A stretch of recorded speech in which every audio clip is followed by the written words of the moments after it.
menjawab pertanyaan Mas Slamet Mulyono yang pertama ya, yang menanyakan tentang alamiah atau tidak sih penutupan bangunan-bangunan kuno yang sekarang kelihatan seperti pegunungan. Kita menjawabnya tidak alamiah. Karena apa? Pertama, ini kan gunung begini ya. Jadi kalau misalkan gunung begini, itu seharusnya pola lapisan tanahnya juga mengikutnya begini.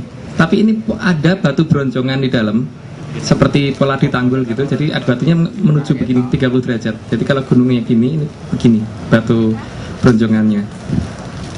Dan ini kelihatan juga, jadi seperti seolah-olah ditimbun dari bawah, dipadetin dulu, terus dikasih tanggul dulu, kasih batu-batu dulu, terus dikasih tanah lagi, dipadetin lagi, terus gitu.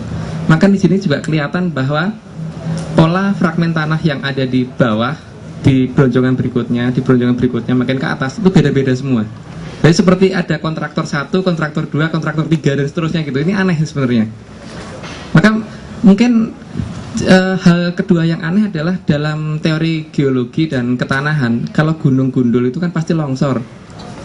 Di sini nih hampir semua gunung yang kita temukan mengandung bangunan itu selalu menunjukkan bahwa gunungnya gundul, tapi tidak ada yang longsor. Bahkan kalau hujan sederas apapun nggak longsor. Jadi ada dua yang faktor yang keanehan tadi.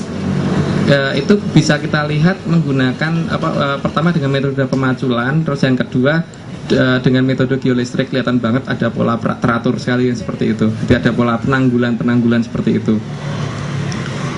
Terus jenis tanahnya pun bukan tanah vulkanik. Jadi bukan tanah-tanah yang biasanya akibat letusan gunung berapi. Campuran. Jadi ada yang dari tanah dari laut, ada yang tanah dari tempat biasa, ada tanah yang dari gunungan. Jadi ini kan aneh kalau misalkan bener-bener itu terjadi secara alamiah, pasti satu lapis paling atas itu tanahnya sama, terus lapis berikutnya pasti tanahnya sama. Ini enggak seperti itu.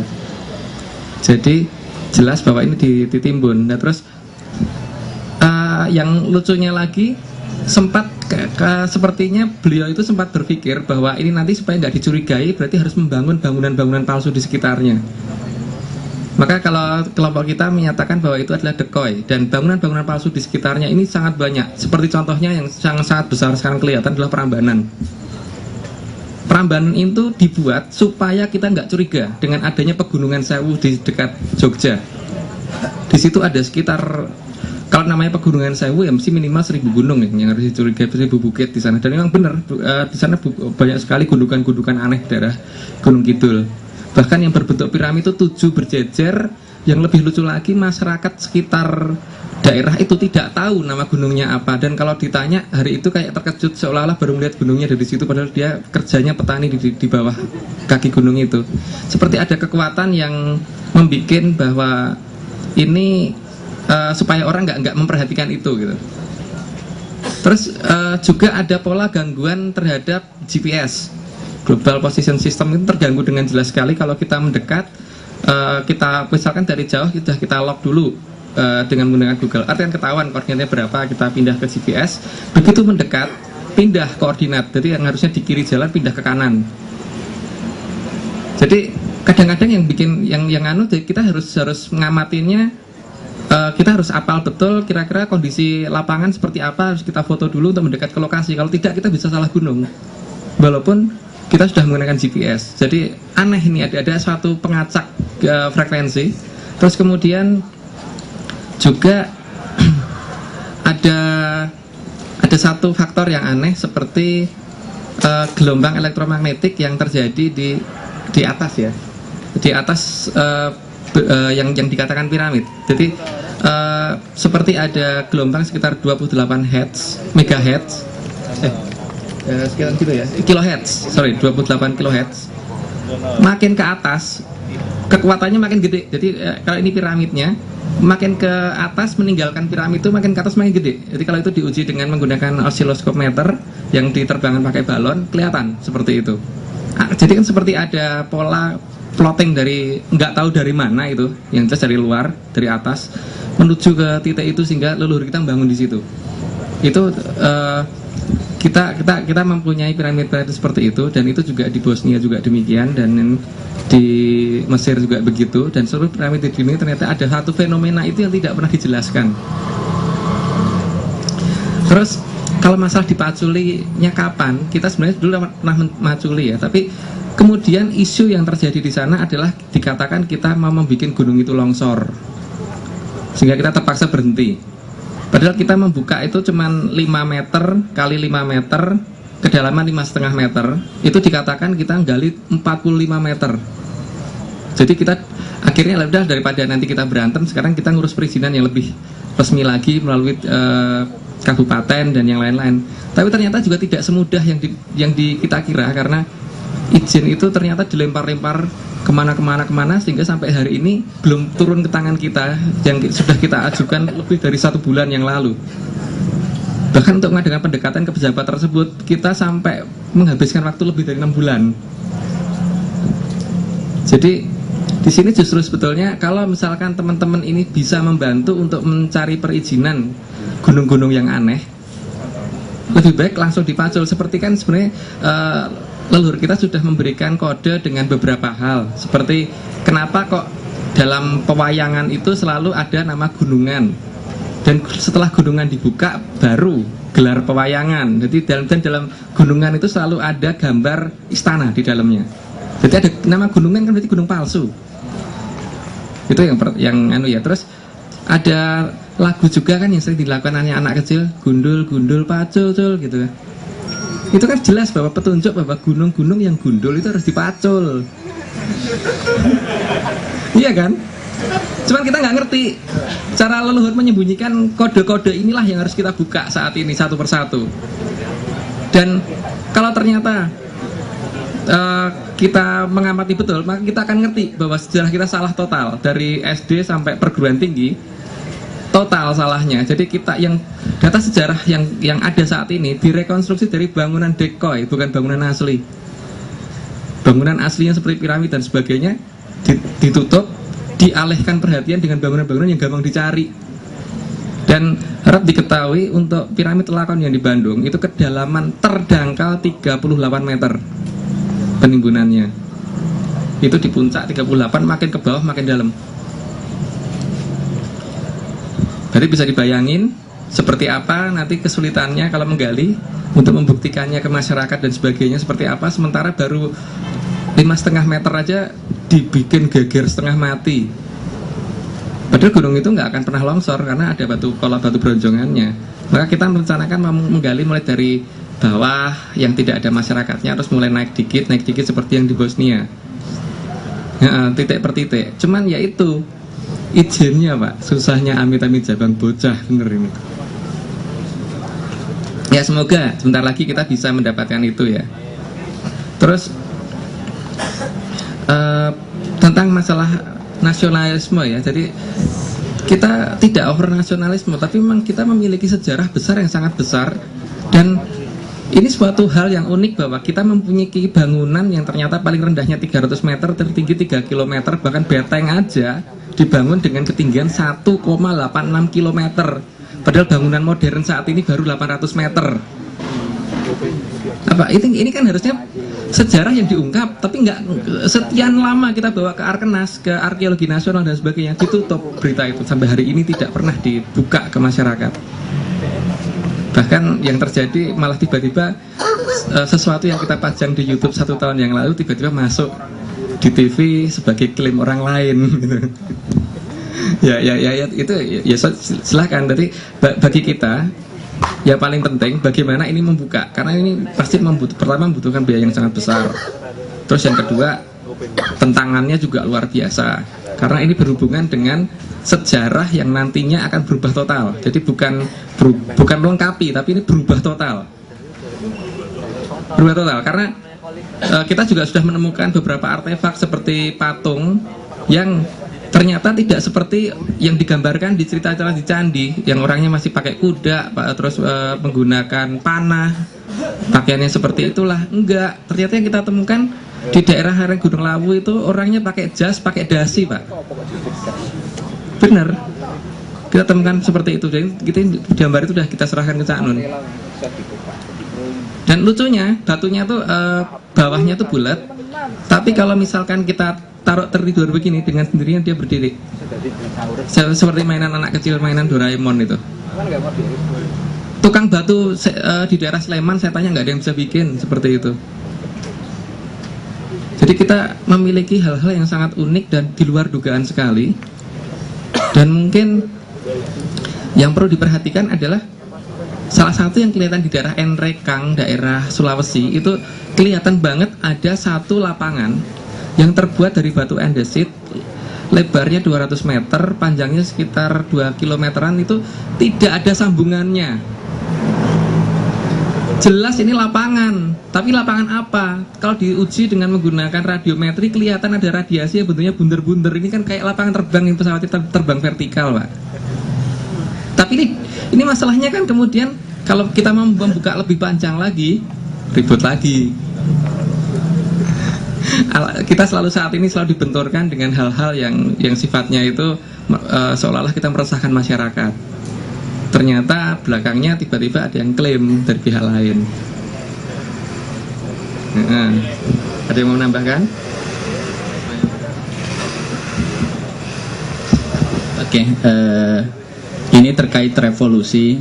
Sedikit yang ingin saya sampaikan bahwa kita harus mulai merevolusi paradigma kita. Sejarah kita mencatat dan membagi periodisasi zaman prasejarah, zaman batu, batu ini, batu ini, batu ini. Ternyata ini semua salah, karena satu hal yang membuat salah adalah metode membaca tulisan kuno. Jadi kalau teman-teman bertanya kenapa sih Turangga Seta bisa menemukan ini, bisa menemukan itu, satu hal yang beda, kita baca tulisan itu tidak sesuai dengan apa yang dibaca sama ahli-ahli sejarah yang ada di kita. Jadi bapak arkeologi yang sekarang guru besarnya sejarah, yang mempelopori founding fathernya sejarah, itu orang Belanda. Jadi dulu orang Belanda ke sini belajar sedikit tentang tulisan kuno sama orang kita, leluhur kita di sini. Terus dia duga-duga ngumpulin, baca, akhirnya didokumentasikan, lama-kelamaan diajarkan lagi ke penduduk kita yang lebih awam, lama-lama jadi perguruan tinggi.